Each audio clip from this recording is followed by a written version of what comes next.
Hello all. Just having a little bit of a drum music playing there. Gets you in the mood. Talk about drum birthing. Where's everyone coming in from? It's Peter, I know where you are. Where's everyone else from?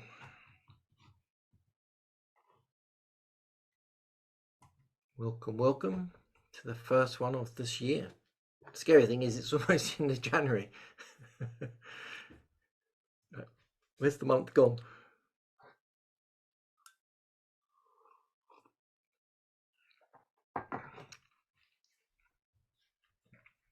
Iowa.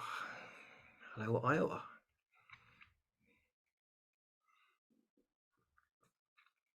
Let's give it a few minutes, let people arrive.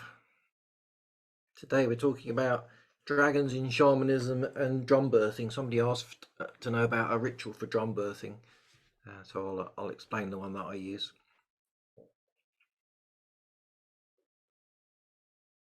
Pembrokeshire, hey, land of the dragon.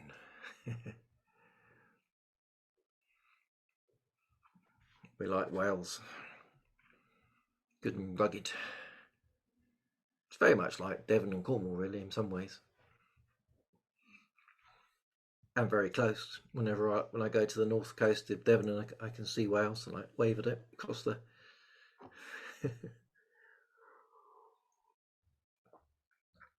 Yeah, Peter's from Alberta in Canada.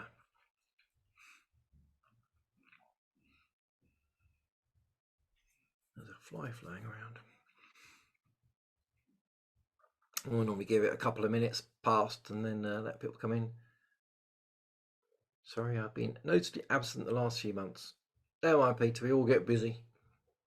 It did actually happen in December. In December, we had lots of internet issues, so it didn't happen. My internet speed was sort of 0.2, so I spent the whole time like this. Which confused people, understandably.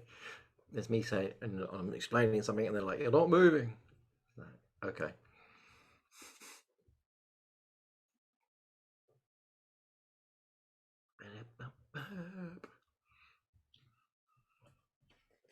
Actually, have a little bit more drum music maybe while we're waiting. I could play my drum. A little bit of drum music while we're waiting for people to arrive.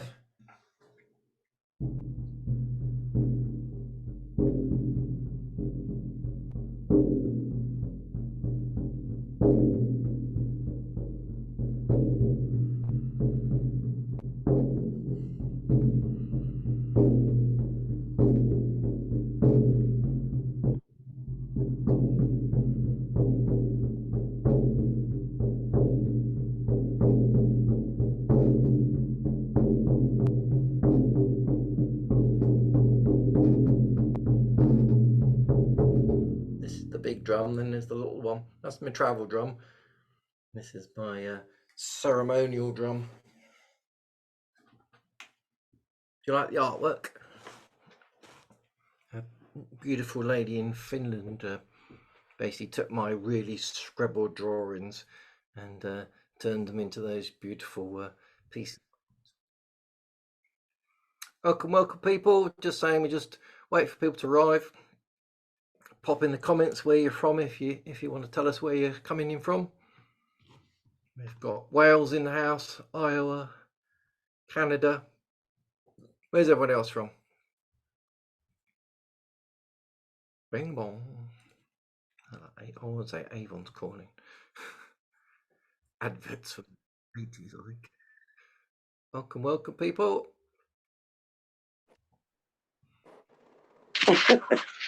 Hello, Brenda. Hello. How you doing? Good. I'm glad I made it this time. I've been really slack on the Sunday ones. Never mind. Oh, and I'm really good with, the time difference and everything. And it's like, I look at the clock, it's like, shit, not again. Well, it's all that everything's on replay, so you can always play catch up. I know. I know what it's like. I get loads of things that I need to replay, and you're like, I can't be bothered. It's much more fun live, isn't it?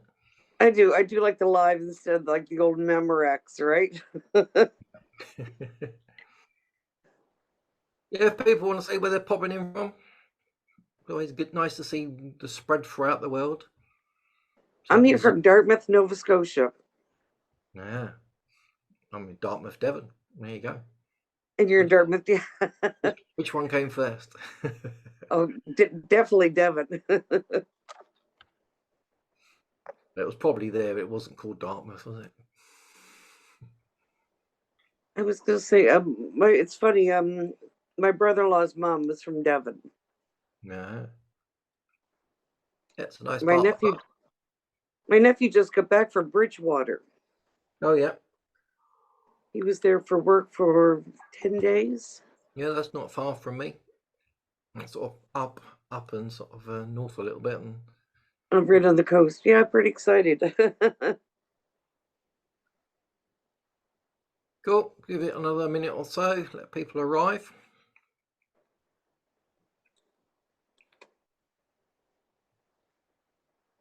Anyone else want to share where they're from?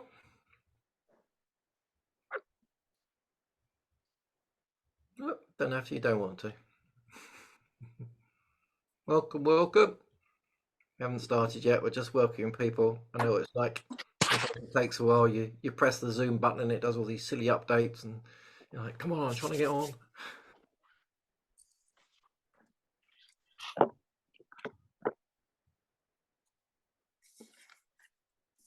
You want to type where you're from, or jump on and say where you're from before we start?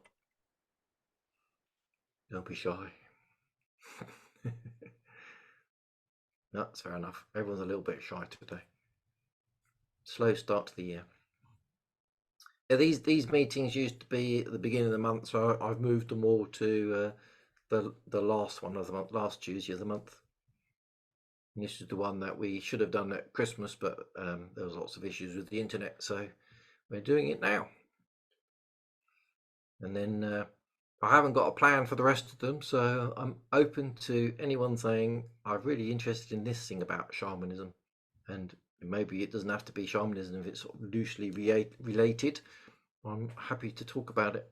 It's always good to spread it. The whole point of this talk is literally just to get people to say, oh, what is shamanism? And I've done a whole bunch of different ones throughout the last year, and planning on doing one a month for the rest of this year, just to share what it is. Gets you to know who I am. You don't necessarily have to use me if you want something shamanic, but at least you think, oh, that's what shamanism does. Denmark. Where in Denmark? I've never been to Denmark. It's on the list of places to go. A friend that's just moved there to Denmark, right near the coast. I can't even remember the name of the place. Yeah, I want to do that little trip to Sweden and Denmark, back through Germany, France. I might be going to Italy as well. I might be going to Italy for end of Easter. I'm looking forward to that. Not being there yet. Rome. Colorado. No idea where that is. I'll look it up afterwards. Right then, I think we're 4 minutes past. So let's get this thing going. We're on record. That's good. As I normally do, share my screen. That one there. Share screen. Perfect. I can still see you all in the corner there. Good stuff. Can you see the screen? Give me a thumbs up. You can see it. Perfect. So talking about dragons in shamanism. If any of you have known me at all for a while, you'll know that dragons are big in my life, and I run the Dragon Thunder talks and the Dragon Summit, and dragons work with me a lot in shamanism. If you've not been before, just to let you know that all of these are on replay. They're all on the website, and you can look through them. So there's quite a few interesting ones. The dismemberment journey was quite powerful. Reconnecting with your dragons, shamanic tools, all of those beautiful ones. As I say, this one today was meant to be in December. We had internet problems, so running it today, and we're going to be running through the rest of the year. And if there's anything that you would like me to talk about, let me know. And somebody said they want to talk about drum birthing, so that's why we're going to run through that one today. And if you're really interested, I've got a video somewhere of me birthing my beautiful drum on Dartmoor. recorded it. And that picture there is meant to be me sitting there with my dragons telling me what to do. So while you're all here, let's just bring ourselves into the present moment. I know you've all got busy lives, so it's great that you're here. And those of you who watch it on record, yeah, thank you for watching it. That's the beautiful things. So just today, actually, well, yesterday, I was talking about dragons of the runes, and there's some of the runes that I've created with the dragons, and we were looking at the mind of the heart, and we were talking about just turning off our really busy minds, our judging minds, and just coming into the heart space. And maybe we should just do that for a couple of seconds. Just breathe, and just imagine you can breathe into your heart and really open your heart and just feel love for the planet. I know that at times it's hard what goes on at the moment. Just be here in this moment.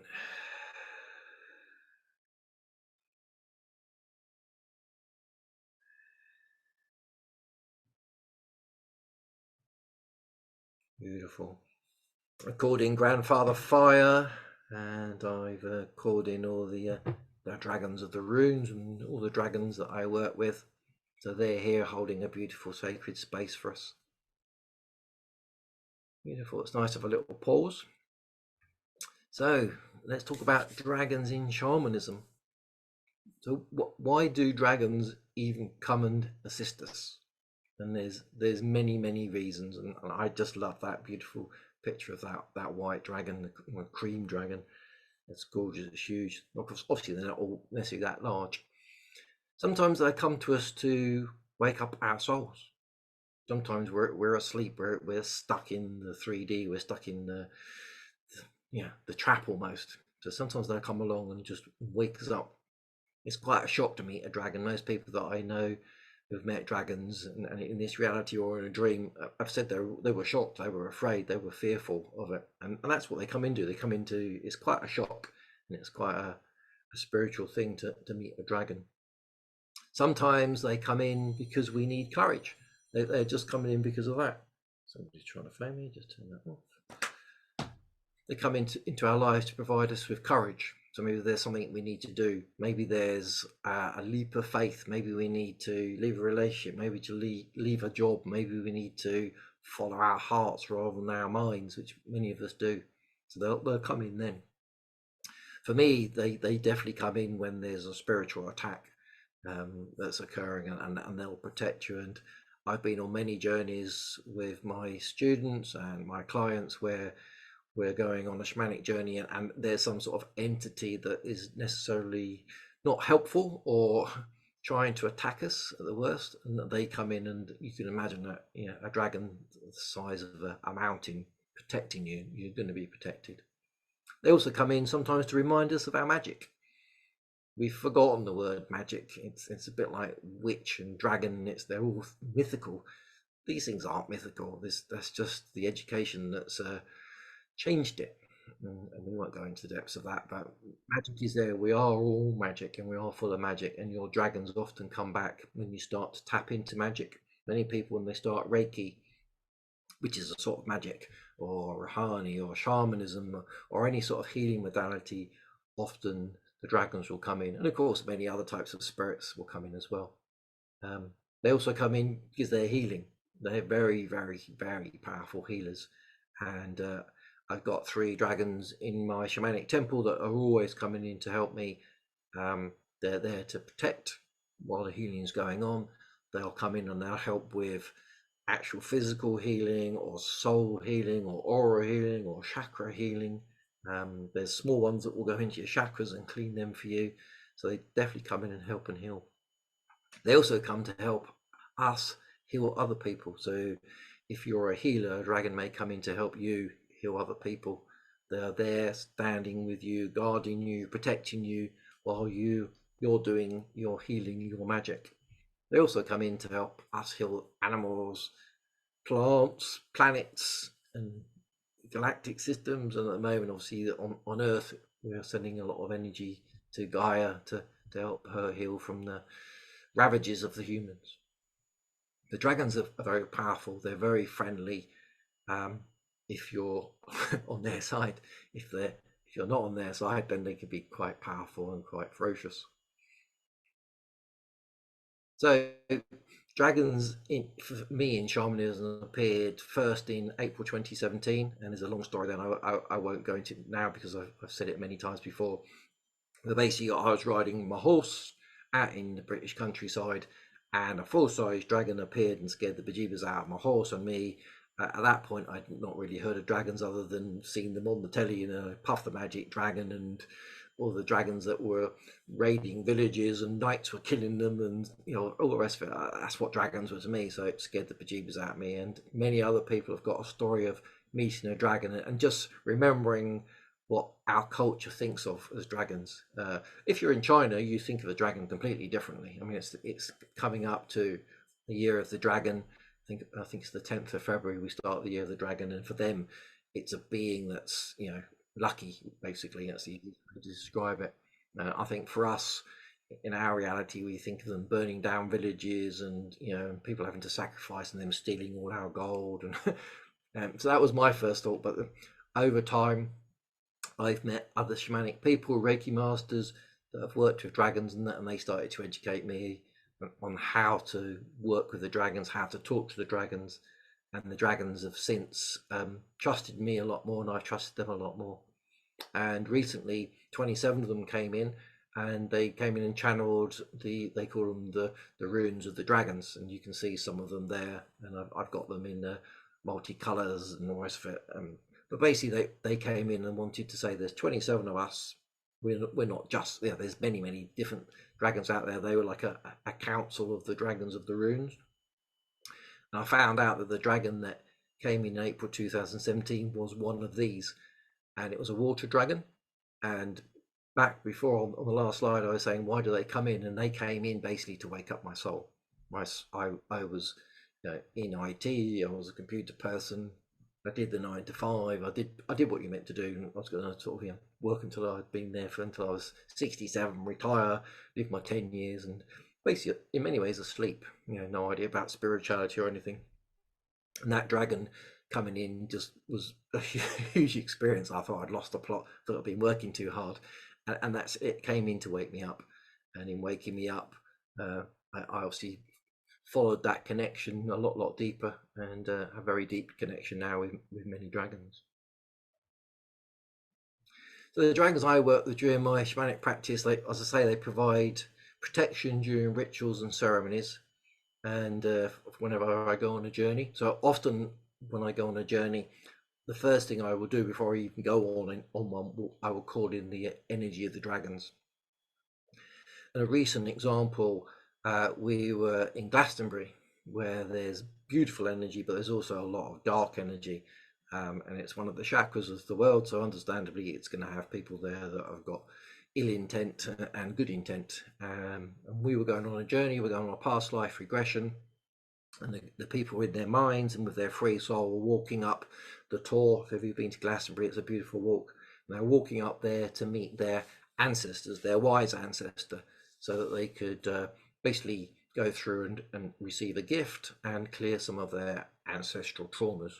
And that all worked really well. But quite a few of them said that as they were walking up in their minds, there was a lot of dark energy coming in and sort of evil looking beasts, and they said the whole time there was dragons just pushing them away, and that's what the dragons do. They come in to protect in that amazing way, and they also come in just to be with you. And personally, I find them they're there mainly in my shamanic journeys. However, I also call them in when I'm going for a drive in this reality. So if I'm going to go to the shops, I'll call the three of them in, and I ask them to assist me with many things like finding a parking space and make sure I'm not speeding and make sure nobody crashes into me.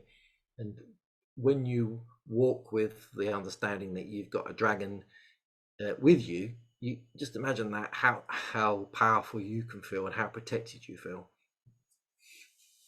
They have healing powers themselves to help us, and they are of this reality, and they're also of all realities, dimensions. They've have always been. The easiest way to think of them is like angels or archangels. They have been just always around, and so they have healing powers. Each of them has a different level of healing powers, so they're very useful. Yes, and I obviously use them in extractions, relocation of energies. So within shamanism, there's a thing called an intrusion tunnel, and the intrusion tunnel is a tunnel that I open, and that tunnel looks like your life and your past lives. So it's like your soul life.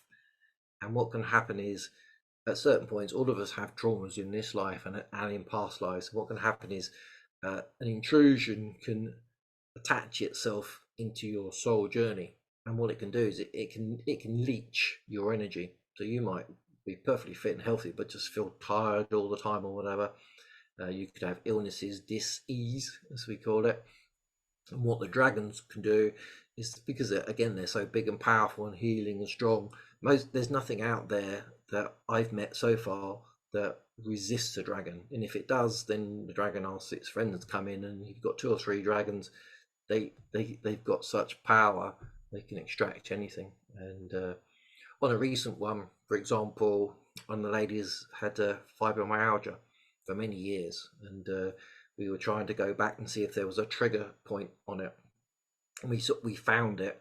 And what often happens is the energy will sit and it will manifest as something that means something to us and something to the person that's being healed.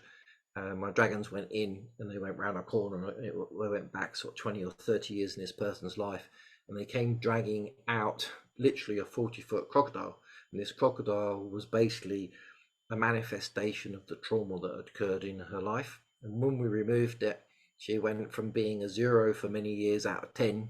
I always ask my clients, what are you, a 0 to 10? 10 good, 0 bad. She said, I've been a 0 for many years.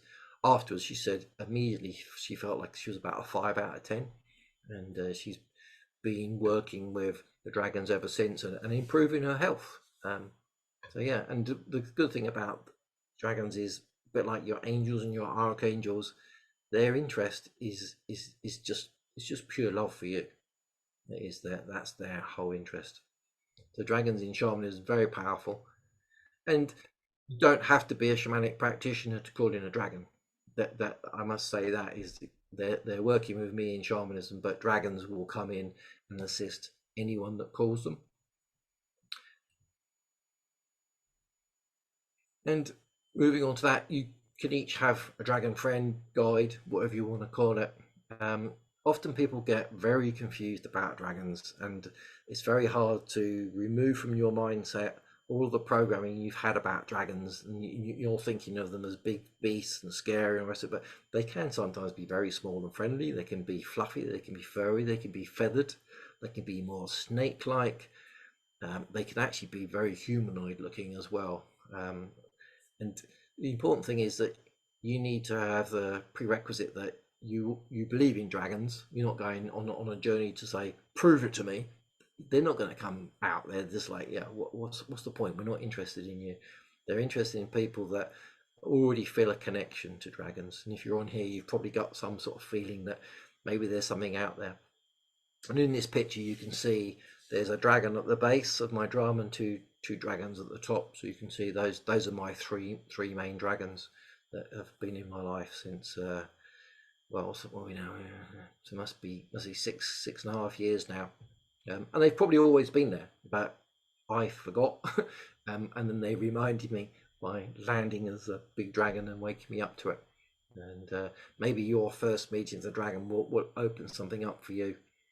We're not all called to huge big missions. Some of us are called to bigger missions than others, and meeting your dragon, as I said before, might be a big mission, or it might be just that they're in there to protect you and look after you, and maybe it's just someone you can talk with. You don't necessarily have to have a dragon to have this huge big mission, so don't think you do. If you want to meet a dragon, it's meetyourdragons.com, and that's completely free. And I think we're heading for nearly 1,000 people, so nearly every day I get a message like, oh, I met my dragon, its name's this, and it's this color, and it's got this color eyes, and it was this big, and it's made me realize this. And so do connect with them. And I always say, if the first few times you go on one of these journeys and your mind's a bit busy, it doesn't work. You have to really be in your heart space, and you need to be not judging it. You need to be not going to it going, prove it to me, because it just doesn't work. Then it needs to be a case of, I believe in dragons. I believe they're out there. I believe they did exist, and we've just forgotten. You go on the journey, and you'll have a beautiful experience. And one of the missions the dragons gave me was find our dragon riders. And it doesn't mean you have to ride the dragon. It's just a way they describe it. So if you want to, you can go riding on the dragon in alternative realities, which is extremely fun, I have to say. Or you just might meet up with them in your meditations. You might meet them in your dreams. You might meet them while you're walking in nature. There's so many different ways of meeting them. So don't limit it. Say that course will assist you in opening the sort of the portal, as I call it, to the dragons. It's not a very long one. It's actually just I think about an hour and a half webinar that I turned into a short course just to make it flow so that you can work your way through. So if you're interested, have a look. And all of this will be on replay, and I'll share all the links. So you don't need to write them down if you're not having time. So dragon energy. When the dragons came into me, I was like, who are you? Why are you here? What's it all about? And they say they are source energy. So in the same way that angels and archangels are source energy, they are source energy. They have always been there, always been here, and there's always going to be a friendly and an unfriendly version of the dragon. So far, I've only met the friendly ones, which is good. But I've heard that there are less friendly ones out there, which is fine. That's the way it is. And each dragon, like each of us humans, is unique. Yeah, and they came into existence with some core gifts and some core skills. Some people like to define dragons by the color or their elemental definition, and I think this provides a way into who the dragon is. But in the same way, if you've got red hair, does that mean every red-headed person is the same? Or if you wear green tank tops, does that mean you're the same? I think it doesn't. Many of the dragons come in a certain color, that they have the ability, like chameleons. There's little lizards that change their color. Many of the dragons have the ability to change their colors. They can be black, then white, then green, then pink, then purple, rainbow colored, all different ones. And many people say to me, I've met a red dragon, what does it mean? Well, it just means they're red. And the only way to truly understand why they're being red when they're seeing you is to have a conversation with them. In the same way, if you met someone that had dyed their hair blue, you might say to them, I like your blue hair. Why did you dye it blue? And they'll tell you, and they go, oh, well, this is a story, or I just wanted it a difference. And the dragons are the same way. There are some people that will say if it's a red one, it's always this. Maybe that's true for some dragons, but not for all. And I often say to people, treat your dragon guide, your friend, like you would a human. Just accept that they're much bigger, much more powerful, and probably a bit more scary than most. But they're here to be your friend. If a dragon connects with you, then it wants to be your friend, and it's probably known your soul forever. Well, it's a big statement, but it's true, and we just forget. But they don't. They're always there.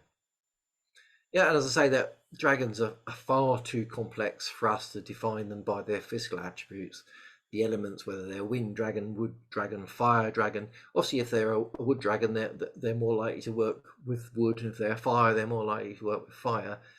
Again, like humans, they can be multifaceted. So some of them will be fire, water, earth, and air, and wind, and east and south and north, and all of that combined. And you can't sort of just pin them down. But there will be some that are maybe less mature, and that's what they are. They're a dragon of the wind, and that's it. So work with your dragons, and you'll find that they're like us humans. Some of them are very simple at what they do. Some of them are sort of much more awake and capable of many different things. Some of them learn lots of skills. Some of them are healers. Some of them aren't healers. Some of them will just be like a dog and just want to cuddle you. Some of them will be more like, I don't know, a whale or something, and a bit more intelligent, and lots of information going around from them. And they grow too. They grow in their maturity. They grow by working with humans as well, because we're just so different to them.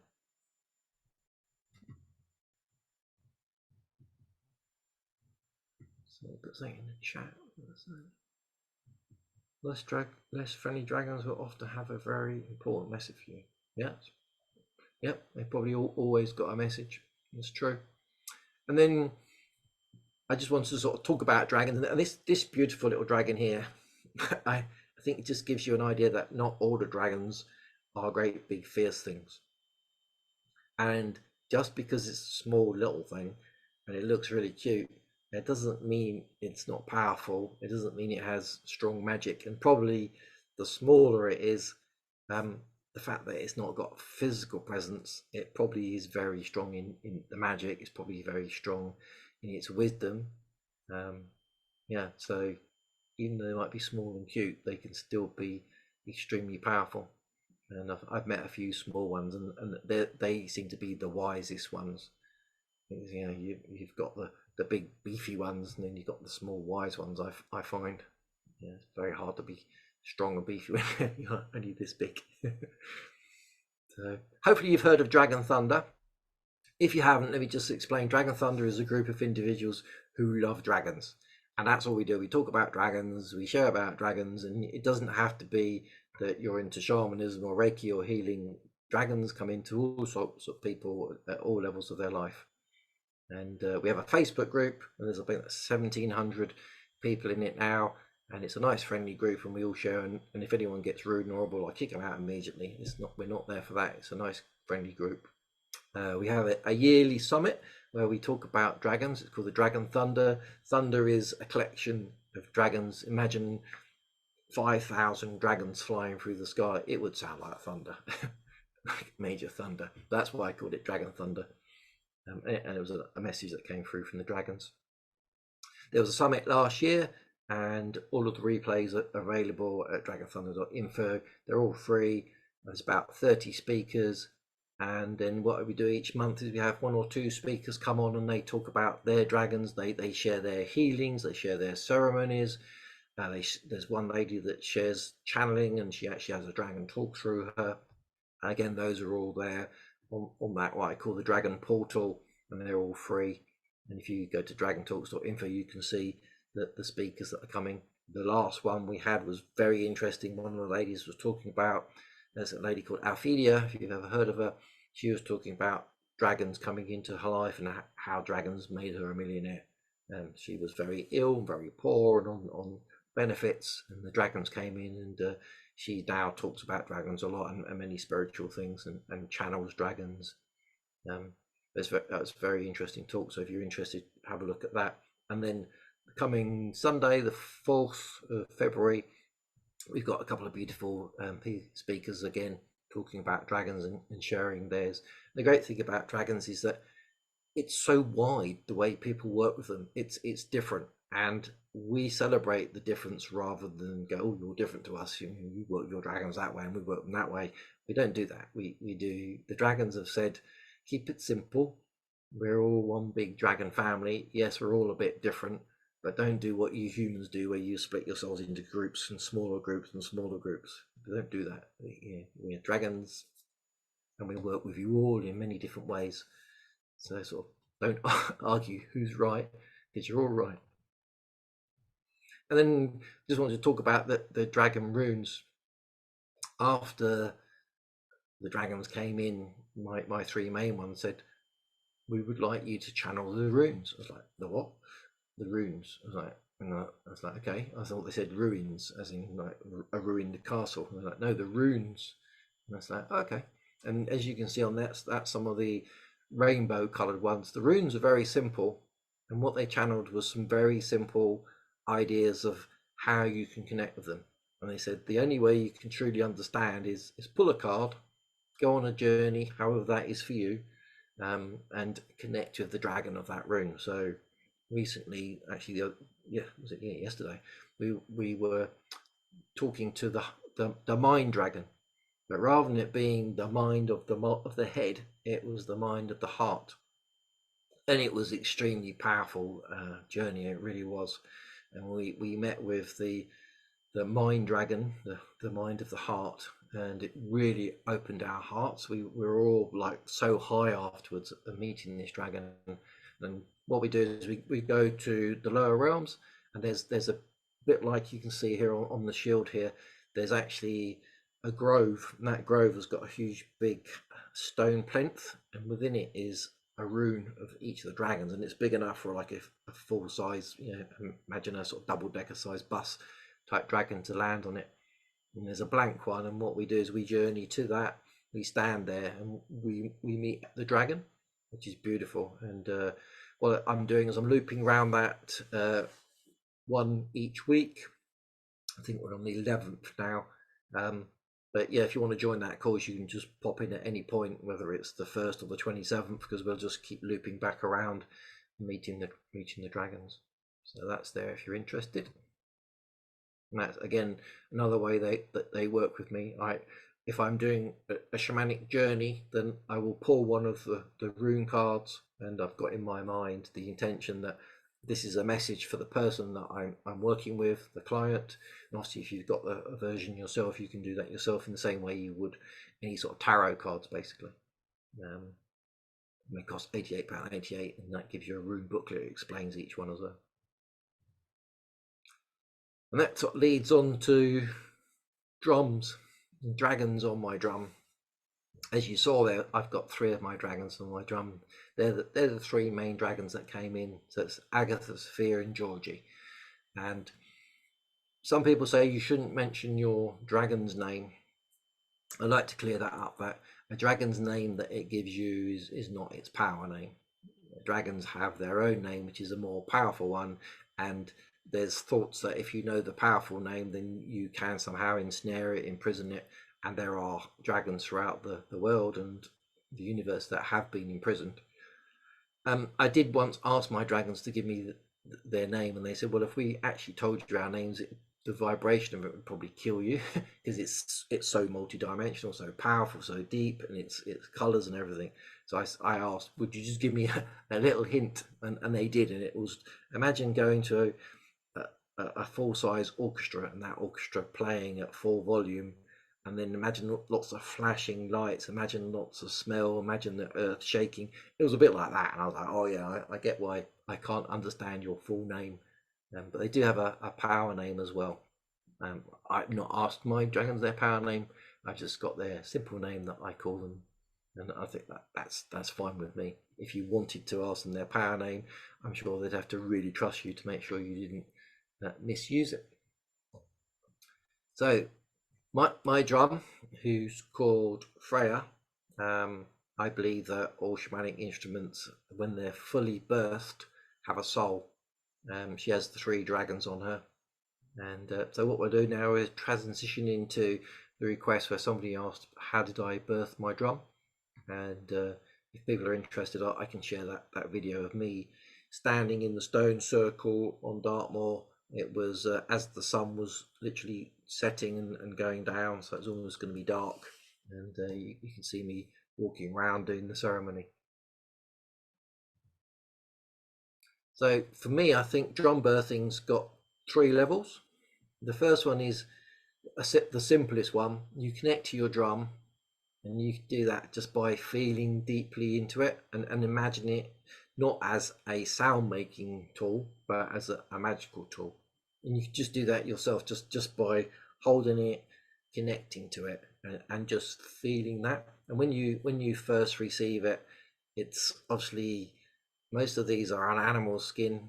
You can get some synthetic ones, and it's been in the hands of someone that's been manufacturing it. Yes, they manufacture it with love, and my one was, I drew mine, so you can see the Celtic knot around the outside, you can see the tree of life, you can see the dragons, you can see the Ankh, you can see the phoenix in the middle, and you can see other elements. So you can see the mountains and the birds, and you can see Stonehenge in there.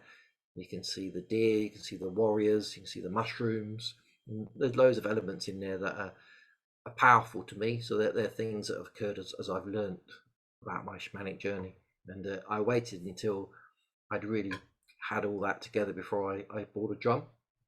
There's nothing to stop you buying a drum, a nice simple plain one, and often what can happen is that the drum skin will start to change colors and shape slightly as you use it. And I've often seen sort of images in people's very plain drums, and what comes out can look like an animal or like a wolf or something. It's quite interesting to see the drums change.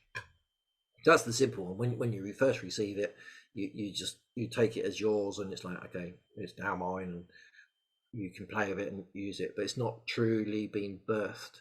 Some of my students that did that with their drums, they had them for a while, and it wasn't until they did the full-on birthing ceremony that they actually felt like it was now a tool of theirs, and they felt it was magical. Drum, the drum beat that we use in shamanism is quite sort of a steady beat. It's almost like a heartbeat, and we use different ones as well. But that opens a portal, and so it's very powerful. So that's the first connection, just connecting to your drum, just seeing and feeling into it deeply, and just almost just bonding with it. And then the second level that I love to ask people to do is go on an alternative reality journey. So go on a shamanic journey, whether it's to the upper world or to the lower world or to the middle world, and in that, imagine you've taken your drum with you. And when you do that, you can call on the soul of your drum. It won't necessarily birth into the drum at that point, but you get to meet the soul of your drum.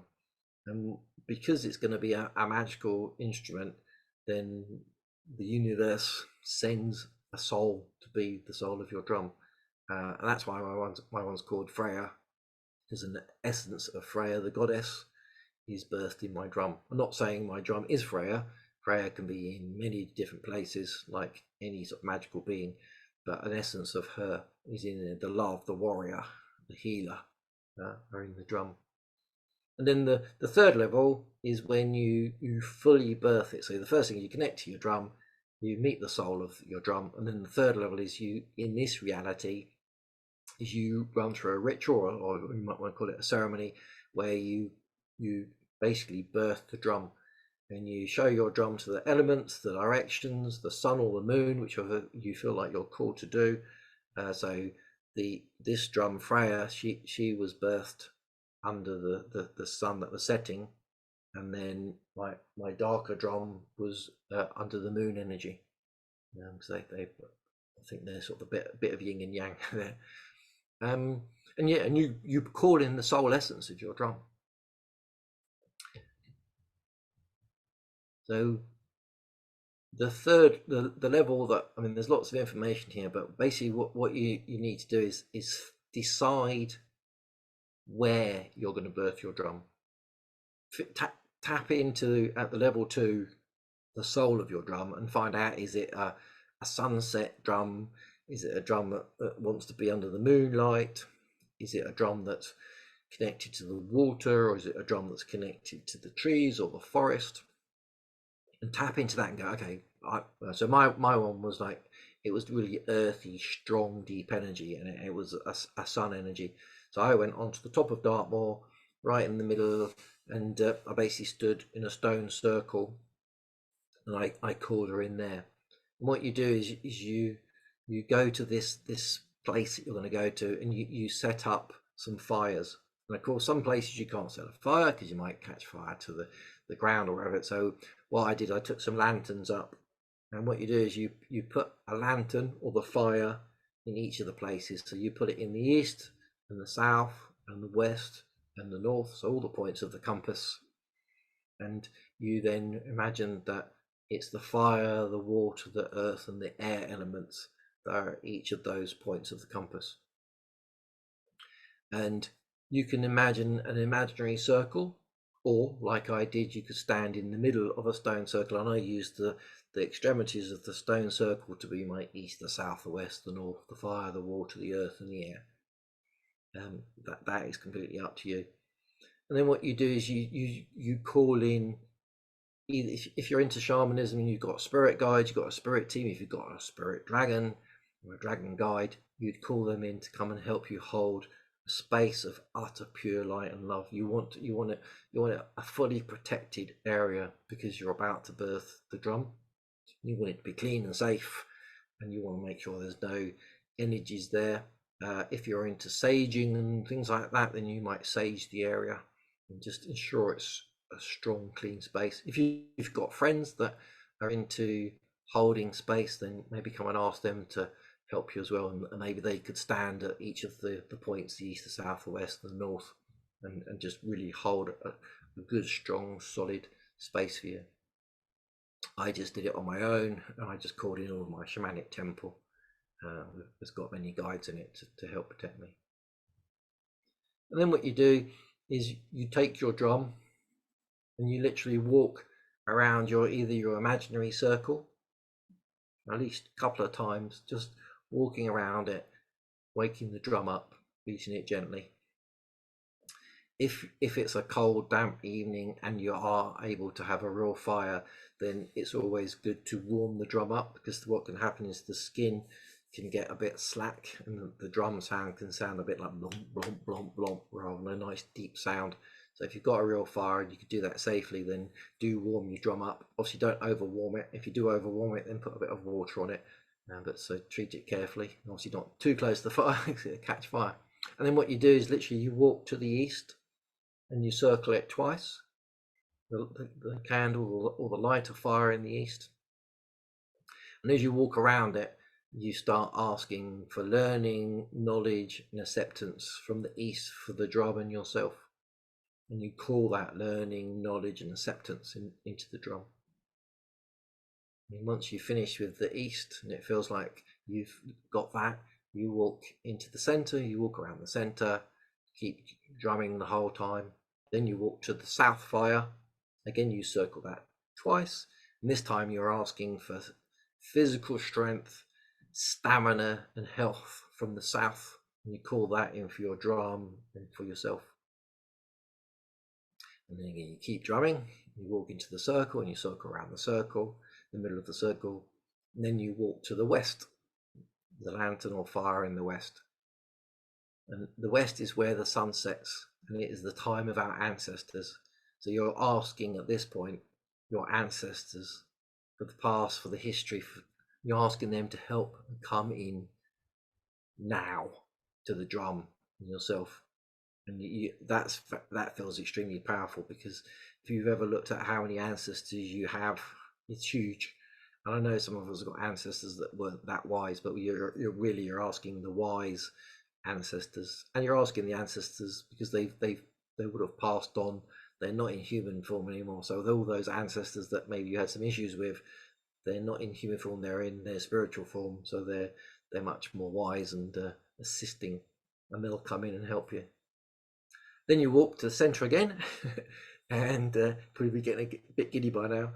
And then you walk out to the north fire, and you circle that twice. And this time you ask for spiritual powers and any related powers from the north for your drum and yourself. By this time you've got learning, knowledge, acceptance, physical strength, stamina, health, your ancestors, your spiritual powers. You're really pulling in a lot of energy into the drum. So you can see that slowly it's turning it from a musical instrument into a powerful tool for shamanism, or whatever you want to use it for. Then you walk into the center, still beating the drum gently, and it's this point you're about to present the drum. So the drum has received all of this information, it's fully charged up, you're fully protected. You've decided if you're doing it in the sunrise, the sunset, or the moonlight. Maybe you want to do a full moon. That'd be quite powerful if you're into the moon. And literally you just stand and you present the drum, and you ask the soul of your drum to birth into this physical drum. Yeah, and then as that happens, with all of your intent and all of your love, you're calling it into the drum, and you'll probably at that point get a name for your drum. It may not happen immediately. If you watch the video of mine, you can see there's a moment where I've given the drum to the sky and I've called in the soul, and there's actually a flash on the video. You see it, poof, as something happens, and I felt it. I felt the drum suddenly get a bit heavier, and it just felt extremely powerful. And all I heard was Freya, Freya, I am Freya. So you've now birthed your drum. Your drum is now not just a musical instrument; it's a tool. It's fully attuned to you because you and the drum have been to the east, the south, the west, the north. You've called in the learning, the knowledge, the acceptance, the physical strength, the ancestors, the spiritual powers. You are now bonded. It's like you've cut your palms and you put them together. You're bonded. You need to look after that as a being. So mine lives under a beautiful blanket, and I keep her warm, make sure that she's not too hot, not too cold. And because you are attuned, and because she's attuned to you, really you shouldn't be lending it out like a drum. It's not a musical instrument anymore. It's tuned to you, and it may not take kindly to being used by someone that's just playing it like a drum. So if somebody needs just a drum, buy a second one that's just a drum and let them use that and say, no, this is a magical, it's a magical being, and it will look after you. I've had my drum now for, must be, I lose track of time, must be getting on for 4 years, and I use her all the time, and she gets more and more powerful. It's amazing how when we go on a journey, I'll feel intuitively that I need to beat the sun that's on her, or I need to hit the phoenix, or the dragon, or maybe it's Stonehenge, or maybe it's the mermaid, and there's a different tune comes out of the drum, and a different energy comes out of it, and people see and feel and hear things. So she's very powerful in that way.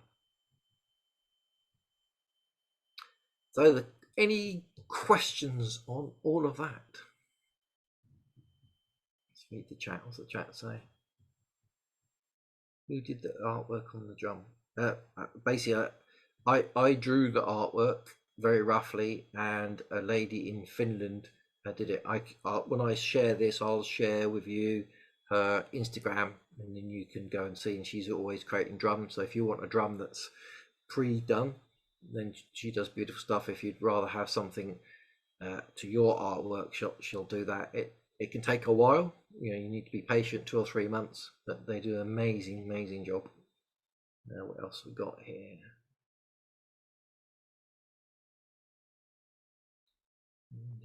Is it better to buy your own drum or be given one? I did one by here. There's no better. It's whatever works for you. Some people like to buy their drum. Some people are given a drum. Some people will create a drum and go on a drum creation process. Whatever feels right to you, there is no better. The important part is that you birth it and you make it yours once it's been given to you. Yeah, because some of my students bought some drums, another one was given a drum, and it wasn't until they birthed it they really felt its power. What materials do you use to keep the art elements on the drum? I don't use any materials. It's in the grain of that's deer skin. It's in the grain, and all I do, if it gets a bit dirty, then I will use very lightly some water on it, and then I always make sure I dry her out. But yeah, most people say just leave it as it is, let it age. It does its own thing. Did you sing while you did the birthing ceremony? I didn't sing. No, I just played the drum. But again, you can use any frequencies if you like to hum, you like to sing. What you can do that as well. Using the voice is something that I haven't fully got into yet. When I was in Peru, a lady was teaching us how to hum and sing and how that works. And sometimes when I play the drum, I get a song that comes through and I will sing it. And if I'm walking on my own in nature, I often sing songs to myself, but I'm a bit shy about singing in public. Ink, pencil, acrylics, etc. I'm not sure. That's the honest truth. I'm not sure. We'd have to ask the lady that created it what she painted it in. I can ask her, and so I'll share with you her Instagram, and you can have a look at all her wonderful drums. And she's very busy. She creates so many, but she'll respond if you've got any questions. What material do you suggest for a drum? Well, mine is deer skin, but you can have skin of any animal that's been ethically removed from the animal, let's say. But you can also use synthetics. I've not. Yeah, when I first looked into drums, everyone said use the skin because the skin is better to use, and I think you could use horse if you wanted to. You can use deer. I think they do buffalo as well. But again, if you're thinking of having a drum, go and meet the soul of your drum before you even buy the physical drum, and ask the soul of the drum, what does it want? Does it want to be synthetic? Does it want to be, and if obviously if you're a person that is vegan or whatever, you probably want a synthetic one. But they are out there. How can shamanism help with one soul retrieval? Well, this is a subject for another class. The soul retrieval class was in the middle of last year, so if you go back through the replays, you'll see it there. The drum is used in the soul retrieval, and shamanism helps with soul retrieval a lot. I've done quite a few soul retrievals, and you're out in soul retrieval. Basically, our soul, when we're born, we're 100% soul. As we go through life and our traumas, bits get chipped off. 0.5%, 1/4%. Maybe there's a big trauma, someone dies that's very close to you. Maybe 10% of your soul disappears, and it goes somewhere where it feels safe for a while, and sometimes it doesn't always come back. And soul retrieval is about finding the soul, talking to the soul, and asking it to come back. And often when it comes back, it wants something. So my 5-year-old piece of soul came back when it said, "You better get a kaleidoscope." So I did, which is beautiful. So I've got a kaleidoscope that sits here on my desk. And I get it out every now and again. My little 5-year-old soul that disappeared when at school they told me I couldn't be a left-hander and made me a right-hander. But now I use my mouse left-handed. So I still write right-handed though. Cool. So you just want to do a little bit of advertising. I've got Galactic Mysticism, which is an 11-month deep dive into shamanism that you're more than welcome to come on. I've also got some other courses at self-study like Mystical You. So just go across to my website, which is at englishmystic.com, and it's all there. I've got some free offerings. There's 3 free healings there that have been recorded, which you can go through. They're quite powerful. There's a Caduceus chakra cleanse, which is only £8, which is very powerful. It's about a 17-minute one. I love doing that one. It's gorgeous. So go have a look at those. My Become a Shaman course costs $2,999. It's an 11-month deep dive. So if anyone's interested in that, it's all on the website. You can let me know and we'll have a little chat to see if it's right for you. And so I've got the Caduceus healings. I do lots of healing, so you can buy those as well. They're all on the website. Won't bore you too much. And one of the ideas I've got is that I'm going to turn all of these basically shamanism heals into a little course, put them all together. They're all over the place on a blog, but I was going to create a course sort of called Shamanism Heals or something and put them all together. So as you can see, there's soul retrieval, and I explain soul retrieval in deep detail there, and all the other ones. I was thinking of doing that, and I was going to put a small charge on it. Would people be interested in that? And if you want to put in the comments how much you'd be willing to pay for it, and even if it was £8, I'd be quite happy, because it just it pays for the fact that I have to create the course, and the system it's on is called Kajabi, and that costs about £1,500 a year. So it all just helps for that. I'm not interested in making loads of money. I just want to share all these things with people so that they know they're there. So if anyone is interested, put in the comments how much you'd likely want to pay, and then I'll create the course and it's all there for you. And what I'd be doing is every time I do one of these live, I'll just add it in there. So over time, it will become a huge directory of many different healing modalities and talks. If you're interested, let me know. And then you can, what does a dismemberment journey do? Oh, that's a very powerful one. That's my contact details if you're interested in the website. It's also .com. The dismemberment journey. I did one yesterday with a client, and a dismemberment journey is you go on a journey to the lower realms, and you'd only probably do this a few times in your life. If you're a shamanic practitioner and you want to cleanse yourself fully, you might do it a few more times. But what it does is, let me just stop sharing. So what a dismemberment journey does is you go to the lower realms, you call in your guides if you've got guides, and if you don't have guides, then I lend you my guides. And before we go on the journey, we tap into how this dismemberment is going to work. And the word dismemberment is fully that. Your free soul goes on a journey to the lower realms, and it is fully, completely dismembered. You could ask for a nice simple one where the dragons burn you up and you don't feel any pain and you end up as ash, and then you turn into a phoenix and you're rebirthed. Or maybe what you do is you go down there and 3 lions rip you apart and chew you, and it's quite painful. But what's happening is it's destroying fully and completely and totally everything to do with this life. So if you've got lots of traumas, it's removing it from the body.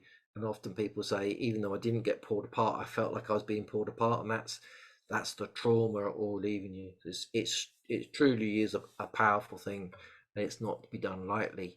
And you probably need to take a day off, because afterwards you'll probably want to sleep. And one of the people that had it slept for 4 hours afterwards, then had a full night's sleep.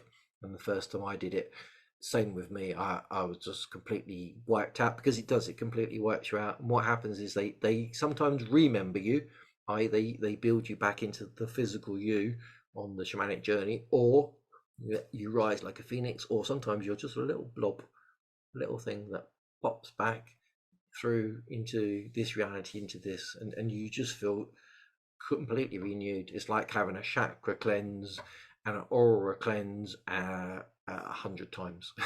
it's yeah, it's beautiful. Yeah, cool, perfect. Maybe a minimum to maximum payment where people pay what they can and start what you need to recoup the cost. Yeah, I do that on the 2004, sorry, 2024, I should say, not 2004, 2024, a few years out, 2 decades out. Yeah, so I do that on that. I say it's £8.88 minimum, and if you want to pay 20, 30 or 40, you can. So yeah, that's cool. I'll do that. I'll do the same thing on that. That seems to work well. Then people that, and also I have an option with people don't have any money and they need it free. Then I'm quite happy for people to have it free, because somebody will pay 40 and somebody will pay nothing, and then it evens out. So that's the best way to do it. You're most welcome. Well, as I say, I'll send this out on replay, and it'll be available on the blog, and then I'll probably over the next few weeks create it into a course, and I'll go through and let you all know where the link is, and you can grab it for free, £5, £20, whatever it is you wanna pay. Superb. It was beautiful to see you all. Please do send me any information about what you would like to learn about, because shamanism is huge. If nobody comes up with anything, I've got a big list of things I can talk about, and I'll just say, okay, next week we'll do this. But if someone says I'd really like to hear about that, then I'll do it. Somebody wanted to hear about the drum birthing, so I shared that. Yeah, and I say that if you look through what we've already gone through, then you can see that we've already done the dismemberment and quite a few others. But yeah, there's always new things coming out. There's a recapitulation one that I just learned recently, so I could share that next time or something. That's a really beautiful one, where you go back through your life and you remember times where you're having arguments or there's some sort of trauma, and you review that, and you take back your power, and you take back what was said to you take back what you said, and you cleanse it, so you can then go back to that trauma and go, no, it's got no power over me anymore. So that's gorgeous. Beautiful. You're most welcome. Thank you very much, and have a beautiful rest of your days and wherever you are in the world. morning, evenings, and if you're going to bed, sleep well. See you all soon. There you go. Bye.